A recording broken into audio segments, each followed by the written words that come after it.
प्रवास आपण या मुलाखतीतून जाणून घेणार आहोत. आपली शाळा व गाव कोणते, आपल्या बालपणाविषयी कृपया आम्हाला सांगा. मला सगळ्यांना खूप आनंदच होणार आहे की माझं गाव मिरजच बरं का, जन्म जो माझं मिरज. माझी शाळा आहे न्यू इंग्लिश स्कूल मिरज.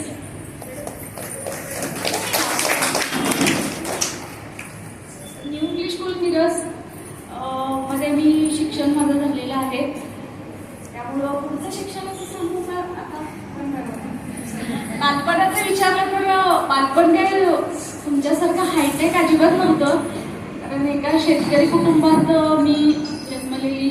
माझे आई वडील 9वी पास नाहीत. माझी आई 3री असेल, तिला सही पण मी करायला शिकवलेले होते. अशा पद्धतीने वडीलही शिक्षित नव्हते, दोघेही अशिक्षित. सगळंच कुटुंब अशिक्षित होतं शेतकरी असल्यामुळे. आणि पण व्हायचं काय की आम्ही न्यू इंग्लिश स्कूल मिरजच्या तिकडे पलीकडे राहतो आणि सगळ्यात जवळ शाळा होती.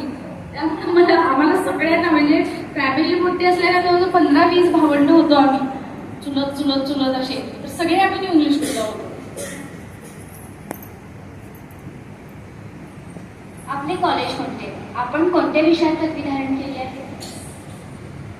ते सुद्धा मिरजेमध्येच झालं. बापूजी सोळंके आता जे आहे विवेकानंद संस्थेचे बापूजी साळुंखे महाविद्यालयामध्ये मी 11वी 12वी असेल आणि त्यानंतर PSC झुऑलॉजीमध्ये माझं पूर्ण झालं शिक्षण. त्यानंतर मला MPSCच करायची होती, त्यामुळे मी MSCला गेले नाही. भलेही मला PSCला चांगले मार्क्स होते, पण 2 विषय होते की MSC करायचं असेल तर सायन्समधली MSC म्हणजे युनिव्हर्सिटीलाच राहावं लागतं, कारण प्रॅक्टिकल्स 3-3 दिवस असतात आणि ते काय मला शक्य नव्हतं. आणि घरी पण सोडायला तयार नव्हते की तू कोल्हापूरला जाऊन तिथं हॉस्टेल वगैरे काही शक्य नव्हतं. त्यामुळं सगळा विचार केला. माझे गुरुवर्य होते कोल्हापूरचे सर आणि जगदाळे सर म्हणून होते कॉमर्स कॉलेजचे. आणि त्यांनी काय सांगितलं, मी म्हटलं मला असं शिक्षण पाहिजे की त्या माध्यमातून मला MPSC करायचं. मला वेळ नाही आहे म्हटलं, कारण 12वी झाल्यापासून माझ्या मार्गदर्शन होते की तुझं लग्न करून टाकेल.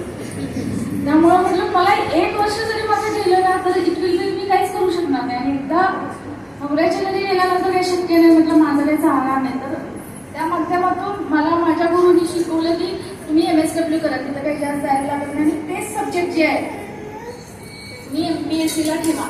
तर MSWला एंट्रन्समधून सायबर कॉलेजला मला ॲडमिशन मिळालं. आणि ॲडमिशन मिळाल्यानंतर साहजिकच मी त्या मेरिटमध्ये होते. आणि माझं ॲडमिशन ते झाल्यानंतर तिथं मी MPSCची एक्झाम आणि ते दोन्ही करून सुरू केलं. आणि MSW फर्स्ट इयरला सुद्धा मी प्री आणि मेन्सपर्यंत गेले होते. आणि एवढ्या असं झालं की MSW सेकंड इयर म्हणजे 2 वर्षाचा कोर्स असतो. MSW सेकंड इयर झालं माझं. आणि MSWचा रिझल्ट असतो तो जूनमध्ये लागला. त्यात पण मी डिस्टिंक्शनमध्ये सेकंड होते आणि MPSC पण क्वालिफाय होता. त्यानंतर माझ्या हातात काहीच राहणार नव्हतं. आणि एवढं सांगते की हे निकाल लागायच्या आधी माझं लग्न नाही. पण मी कॉन्फिडंट होते आणि आणि मला वाटतंय 10 वर्षाच्या पूर्वी 12-13 वर्षाच्या पूर्वी तसा काही फार समाज नव्हता. आजही MPSCचे चांगले तुम्हाला माहिती आहे की शिक्षण इथं नाही आहे. MPSCचं जे काही असतं ते काही नाही आहे. सांगलीतही नव्हतं. थोडंफार कोल्हापूरमधनं ये जा करायची. आणि यूट्यूब्स नव्हते, काहीच नव्हते. कोणतंही बघायचं तर एन्सायक्लोपीडिया बघायला लागायचं. मराठी शब्दकोश बघितलेत मी. आणि महाराष्ट्र कसं आलं तिथून आम्ही ते शब्दकोश हुडकत असायचं. मी त्या मनाला खूप आहे की आता एका क्लिकवर सगळी माहिती मिळते, पण ते नव्हतं. ते आमचं हार्डवर्क आहे. त्यामुळं जिद्दीच्या पुढे सगळं हरतं. त्यानंतर लग्न झालं, गेले, मी जॉईन झाले. लातूरला माझं सासर आहे, पण तिथं पण जॉईन झाल्यानंतर मला लॉमध्ये खूप इंटरेस्ट होता की करू शकेल. मी इन सर्व्हिस लॉ केली. MPSC करण्याची प्रेरणा तुम्हाला कुठून मिळाली व त्याच्या तयारीची सुरुवात तुम्ही कशी केली याबद्दल आम्हाला मार्गदर्शन सांगेल. मुलींना आता तुम्ही सगळे आता सर्वांच्या मान्यवरांसोबत बोलतेच मी, म्हणजे मुलाखत आहे तर सगळे आपण महिला आहोत. मी लहान मुली आहात, तुम्ही सगळ्या लग्न झालेल्या आणि छोटी छोटी मुलं आहात. तर एक असं माझी जी हिस्ट्री आहे, मला जे माझी जी आपली जिद्द जी पेटली त्याचं कारण एकच होतं की माझे वडील 5व्या वर्षी बाहेर आणि आमचं एकत्र कुटुंब होतं मोठं, त्यामुळे मला काही ते जाणवलं नाही. आणि आम्ही 5 बहिणी होतो, एक भाऊ. आणि ज्या वेळेला चुलते बिलते होते आणि पूर्वीच्या काळात असं असायचे सगळे मिळून एखादा निर्णय घ्यायचा. त्यासारखं आई आणि वडील मिळून घेतात किंवा आईने निर्णय घेतला तर वडिलांना विचारत नाही, वडील घेतला तर आणि आजी आजोबा तर विचारतच नाही. म्हणजे थोडंफार हे पण चालू आहे, पण तसं नव्हतं. आमचे सगळे चुलते चुलती सगळी बसायचे आणि त्या वर्षी ठरवायचे की सगळ्यांना मुलं मुली होत्या, मुली भरपूर होत्या आमच्याकडे, बहिणी भरपूर. त्यामुळे ते ठरायचं त्या वर्षी, म्हणजे दिवाळी झाली की ठरायचं की यावर्षी कुणाचे 16-17 झाले बघायला चालू करा. म्हणजे खरं सांगते वस्तुस्थितीच अशी होती. आणि मग त्या माध्यमातून स्थळं हुडकायला चालू करायची. आणि आमची आई ज्या वेळेला माझे वडील गेले, माझी आजी होती आणि माझी आई होती. आजी खूप जिद्दीची होती, तिचे गुण काही मायात आले.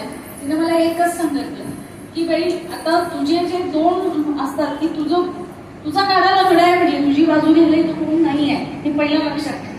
दुसरी म्हणजे हे सगळे जरी तुला कधी कधी दाखवतील, ओरडतील, विरोध करतील, पण हे तू काय त्यांना उलट उत्तर देऊ नको. या कळपात राहशील तर सुरक्षित आहे, एकटी नाही. म्हणजे ती अशिक्षित बरं का, ती तर एकदमच अशिक्षित, पण विचार करा की ज्या अनुभव असतात ते आजही माझ्या लक्षात आहे.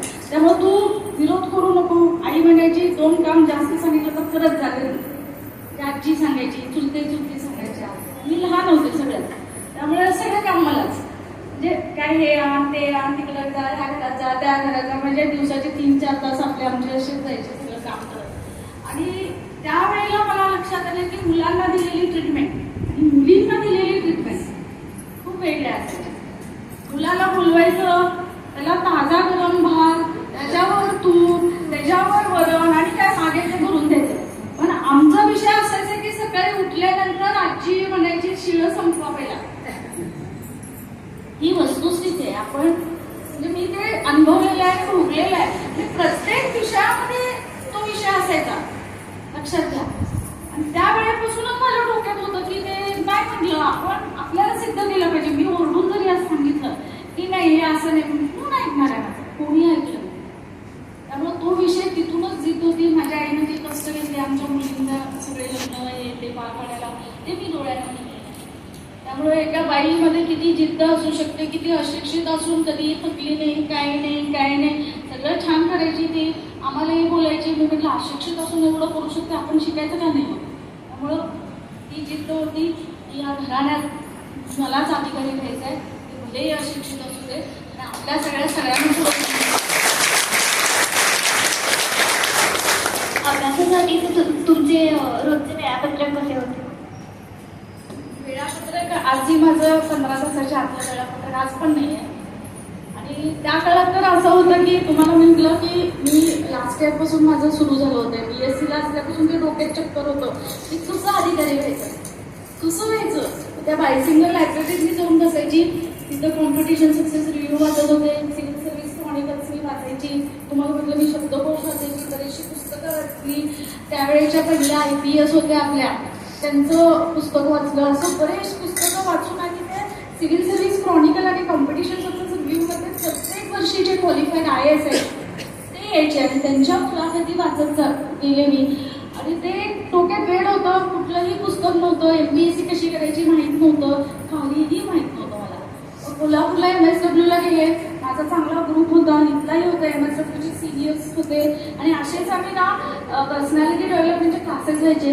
मग मी काय म्हटलं आपल्याला काय फी भरून नाही तर आम्ही तुमच्यासोबत येणार म्हटलं, तुम्ही फुलं बिलं बसवायला आम्ही मदत करू, म्हणजे तुम्हाला ऐकायला मिळेल. आणि मी त्या ग्रुपमध्ये सामील झाले. लक्षात घ्या, जिद्द असेल की पैसा आड येत नाही, तुमची परिस्थिती आड येत नाही. ज्यावेळेला तुम्ही जिद्द करता की जायचं आहे तर चापा. त्यामुळे त्या ग्रुपमध्ये सामील घेतले. ते जे आयोजनामध्ये मी त्यांना मदत करायची की कुठल्या कॉलेजला लेटर्स द्यायला लागायचे, हे करायचं, एखादा हॉल असेल तिथं पुढं जाऊन बैठक व्यवस्था. एकटा आयोजक काय करणार ना, तर आम्ही ते सगळं करायचं. आणि त्या बदल्यात मला मिळालं ते त्यांचं ते मार्गदर्शन मिळालं. त्यांनी मला पहिला हे शिकवले की तुम्ही दररोज सकाळी उठा आणि एक अर्धा तासात डोळे बंद करून राहा की तुमच्या अडचणी काय.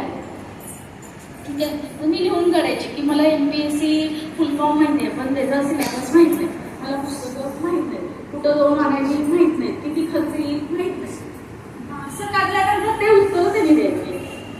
त्यानंतर वाचायला लागल्यावर सुद्धा एक पुस्तक वाचा आणि तुम्हाला काय कळतंय काय नाही लिहून काढा.